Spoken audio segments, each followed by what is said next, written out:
Halo, assalamualaikum sahabat-sahabatku, saudara-saudaraku sesama penderita GERD, anxiety, dan asam lambung dimanapun teman-teman semua berada, baik yang sudah sembuh ataupun yang masih berjuang melawan penyakit GERD, anxiety, dan asam lambung ini. Semoga teman-teman semua selalu diberikan kesehatan yang sedang berjuang, khususnya semoga lekas diberikan kesembuhan dan bisa beraktivitas normal seperti sedia kala. Dan baiklah teman-teman ya, pada kesempatan kali ini kita bertemu kembali dan di sini juga saya ingin membagikan pengalaman saya lagi mengenai perjuangan saya dalam melawan penyakit GERD, anxiety, dan asam lambung. Dan baiklah teman-teman ya, pada kesempatan yang sebelumnya di video yang lalu saya sudah membahas tentang ciri-ciri mendekati kesembuhan atau membaik dari penyakit GERD, anxiety, dan asam lambung ini yang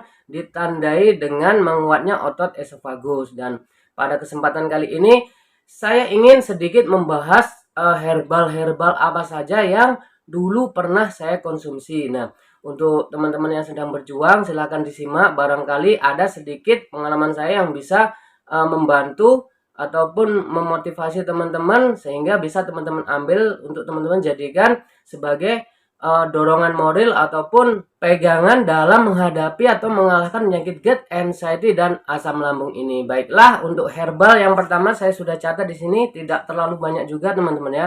Herbal yang saya konsumsi dulu untuk yang pertama yaitu madu. Madu ini tergolong herbal yang paling sering saya konsumsi teman-teman ya. Di sini karena di tempat saya ini masih mudah untuk menemukan madu murni karena saya tinggal di daerah perbatasan teman-teman ya. Di sini masih banyak madu hutan. Nah, di sini yang saya konsumsi lebih banyak madu hutan. Dan untuk teman-teman semua yang ada yang menanyakan apakah madu kemasan yang khususnya disebut kita sebut di situ mereknya ya, madu TJ. Apakah madu TJ itu bagus? Jujur dalam hati saya madu TJ itu adalah satu-satunya madu kemasan yang pernah saya konsumsi, ataupun ketika saya harus mengkonsumsi ataupun membeli madu kemasan karena tidak ada madu murni, madu TJ inilah yang saya beli. Untuk madu-madu yang lain saya belum pernah mencoba. Itu untuk yang bertanya tentang madu TJ teman-teman ya. Nah, untuk yang kedua adalah kunyit dan jahe. Jadi kunyit dan jahe ini adalah herbal yang lumayan sering juga saya konsumsi. Jadi saya bergantian kunyit dan jahe ini mengkonsumsi. Dalam satu minggu itu dulu saya konsumsi sekitar 3 sampai 4 kali. Jadi tidak rutin setiap hari teman-teman ya. 3 sampai 4 kali. Caranya saya parut. Teman-teman tahu parut itu ya. Jahe itu jahe sama kunyit itu sama perlakuannya. Jadi saya parut, habis itu saya peras, saya ambil sarinya, kemudian saya tambah gula sedikit supaya agak manis.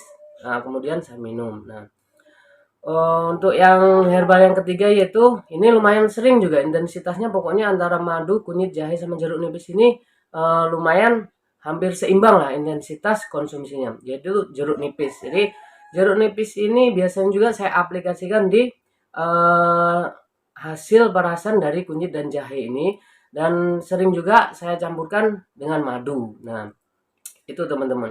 Untuk poin 1, 2, 3 ini saya lumayan sering. Inilah yang bisa dibilang menjadi rutinitas herbal yang saya konsumsi. Nah, kemudian untuk poin keempat teman-teman. Poin keempat di sini ada rumput tambora. Nah, saya pernah mengkonsumsi ini teman-teman, tapi tidak lama.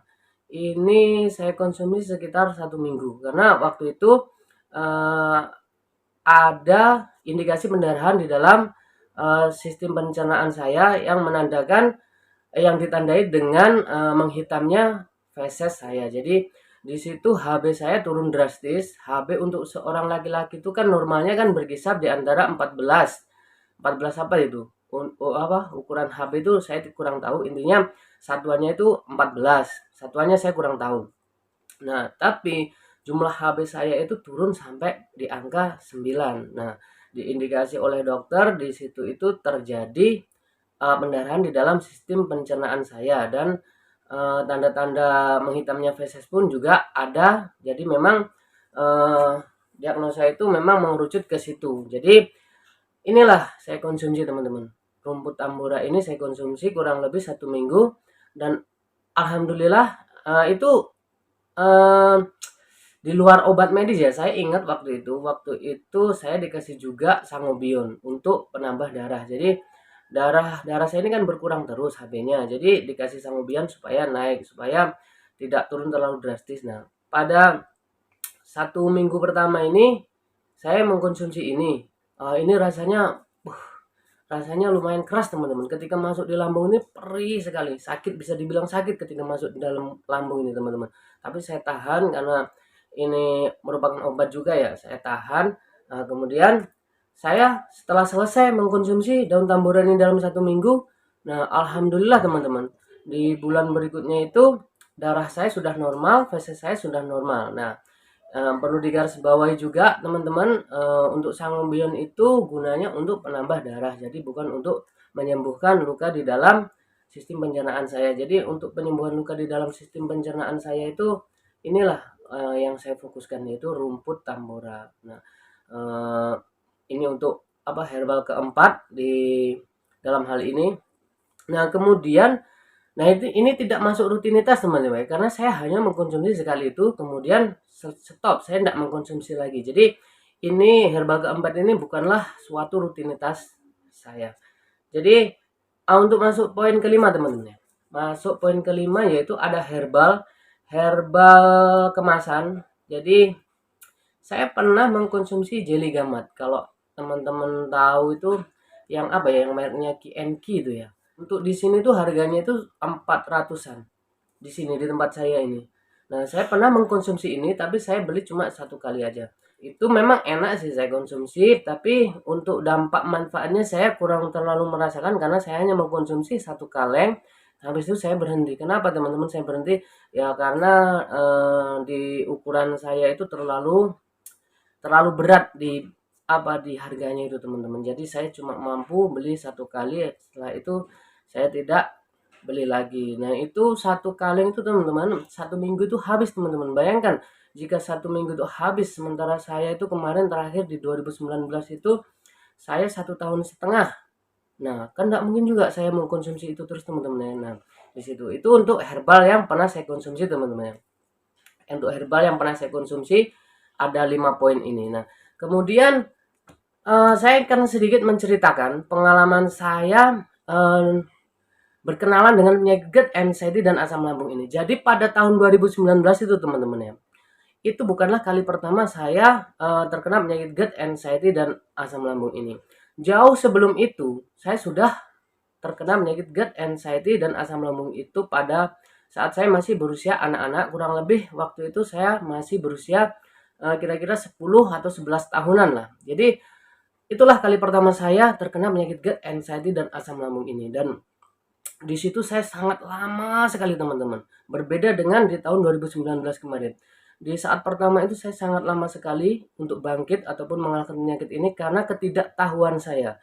Karena saya merasa sendiri melawan penyakit ini, karena saya merasa aneh sendiri dengan gejolak-gejolak internal yang terjadi di dalam pikiran ataupun badan saya. Jadi di situ saya memerlukan waktu kurang lebih sekitar 4 tahun. Itu yang parah-parahnya teman-teman, 3 tahun lah saya parah-parahnya itu. Nah, setelah itu berangsur membaik, membaik, membaik, dan akhirnya saya sembuh total. Dan kemudian saya sudah lupa itu teman-teman. Akan penyakit lama itu saya sudah lupa dan saya itu sudah normal kembali. Nah, kemarin di tahun 2011 saya kambuh lagi teman-teman, dan saya pun tidak menyangka. Awalnya saya tidak tahu kalau yang kambuh itu adalah penyakit lama saya itu. Nah, kemudian saya sama kayak pertama terkena dulu, berobat ke sana ke sini ke sana ke sini, tetap apa ya, yang didiagnosa oleh dokter semuanya normal semua. Nah, saya mengingat kembali penyakit saya yang lama. Oh, ternyata memang betul penyakit lama itu hadir kembali dalam tubuh saya, dan di tahun 2019 itu saya butuh waktu 1 tahun setengah untuk benar-benar beranjak dari penyakit GERD, anxiety, dan asam lambung ini. Kenapa sudah pernah tapi kok masih lama, masih 1 tahun setengah ya? Karena waktu 2019 itu teman-teman, di tengah gempuran ataupun di tengah ketakutan akan wabah COVID-19 ya, di situ membuat anxiety saya itu susah dikontrol, susah dikendalikan, jujur saja teman-teman. Jadi di situ saya benar-benar apa ya, benar-benar susah mengontrol anxiety saya karena adanya bayangan-bayangan menyeramkan ke arah COVID-19 itulah. Nah, di situ tapi akhirnya alhamdulillah 1,5 tahun saya berhasil bangkit dan kemudian saya sembuh, dan proses kesembuhan itu terjadi karena kesadaran saya, keikhlasan saya menyadari bahwasanya saya ini sedang menderita GERD, anxiety dan asam lambung, dan mulai menata pikiran dan fisik saya. Nah, itu teman-teman ya sekilas perjalanan saya dalam mengenal penyakit GERD, anxiety dan asam lambung ini.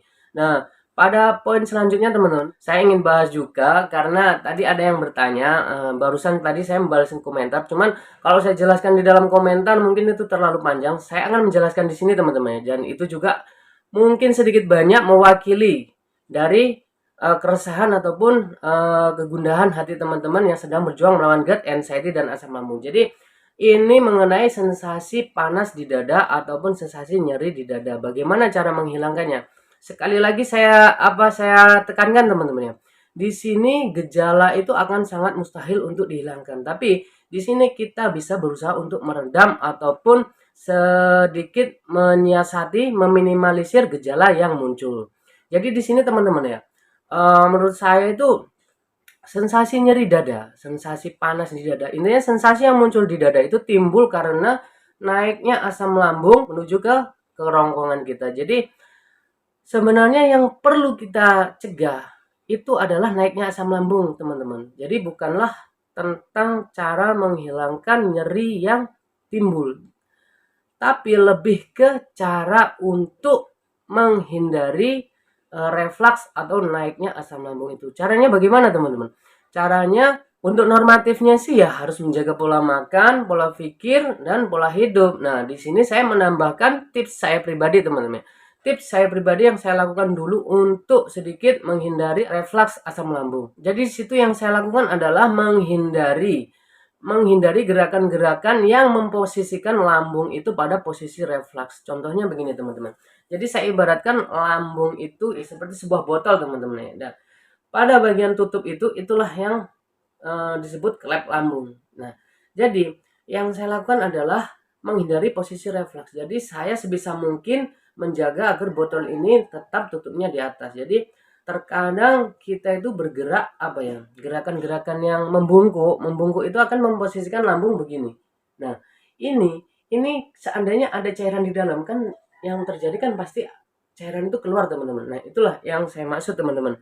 Ketika keadaan mengharuskan kita untuk membungkuk, lebih baik kita jongkok menekuk kaki daripada membungkuk. Nah, seperti itu yang saya lakukan teman-teman. Dan untuk posisi tidur juga saya memposisikan kepala itu lebih tinggi. Jadi setengah duduk lah kalau dibilang teman-teman. Jadi saya susun bantal itu betul-betul seperti tingkat begitu. Jadi setengah duduk lah tidur saya. Jadi seperti itulah trik-trik saya untuk meminimalisir terjadinya reflux di dalam diri saya teman-teman. Pada intinya teman-teman ya, saya itu mengibaratkan bahwasanya lambung itu seperti sebuah botol dan di atasnya itulah adalah kelep ataupun katup lambung. Jadi sebisa mungkin kita harus menjaga cairan yang ada di dalam botol tersebut supaya tidak tumpah. Caranya bagaimana? Ya menegakkan botol ini supaya tutupnya tidak miring begini.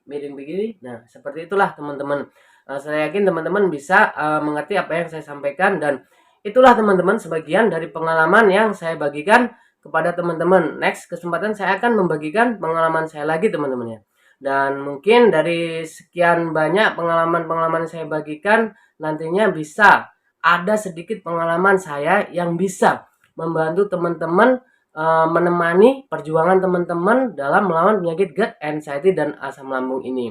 Dan untuk itu tidak ada salahnya untuk teman-teman mensubscribe channel ini karena kedepannya saya akan terus membagikan pengalaman saya tentang tata cara saya dalam menghadapi penyakit GERD, anxiety dan asam lambung ini. Sekian teman-teman ya.